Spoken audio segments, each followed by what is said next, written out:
New Zealand has just had a general election. The result was a landslide victory for Prime Minister Jacinda Ardern and her centre-left Labour Party, with preliminary results showing them to have the numbers in the House to govern alone. Since 1996, the electoral system of New Zealand has been mixed member proportional. Under this system, voters have two votes. First, an electorate vote, where they vote for a local representative for their area in a first-past-the-post style election, and whichever candidate gets the most votes in these races is guaranteed a seat in Parliament. But the second vote, the party vote, is what determines the overall makeup of Parliament. With this tick, voters vote for their preferred party, and the proportion of seats each party gets reflects the proportion of the party vote each party receives. These are first filled by those who won their electorate races, and then by politicians based on each party's list published before the election. But hold on. Labour received just 49.1% of the party vote, but came away with 64 out of 120 seats,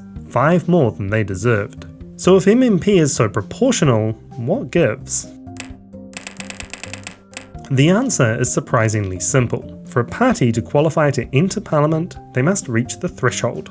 This means either winning an electorate seat or reaching 5% of the party vote. This results in the peculiarity of the Māori Party gaining a seat by winning an electorate, despite receiving fewer votes than New Zealand First, who are out of Parliament for not reaching either threshold. For parties like New Zealand First that don't meet the threshold, the votes they received are discarded, as if they didn't exist in the first place. This is the wasted vote. With the preliminary 2020 results, 5 parties made the cut. Labour with 49.1% of the party vote, National with 26.8%, ACT with 8%, the Green Party with 7.6%, and by winning an electorate, the Māori Party with 1%. Those numbers leave 7.5% left over as the wasted vote. Once those votes are removed, Labour has 53% of the votes that mattered, giving them theoretically 63.6 seats, rounded to the 64 seats they actually received. So how could we fix this and gain a more proportional result overall?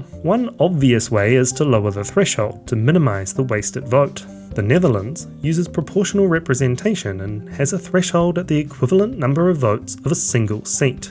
If New Zealand were to adopt this low of a threshold, the threshold would be 1/120th of the party vote, or 0.83%.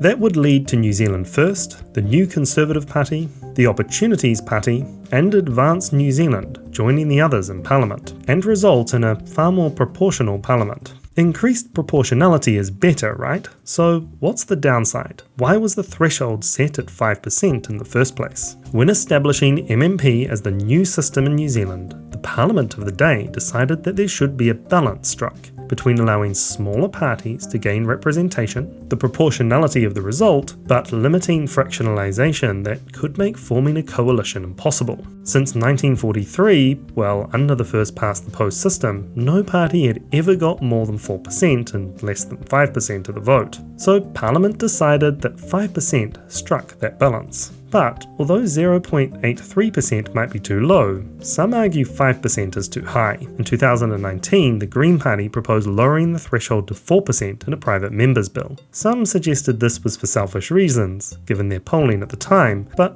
what do you think? Let me know your thoughts in the comments. This bonus video was made possible with the help of great people like you on Patreon. The theme tune is by Richard Jones, and whether by watching, commenting, sharing, or any other way, thanks to everyone who supports the channel.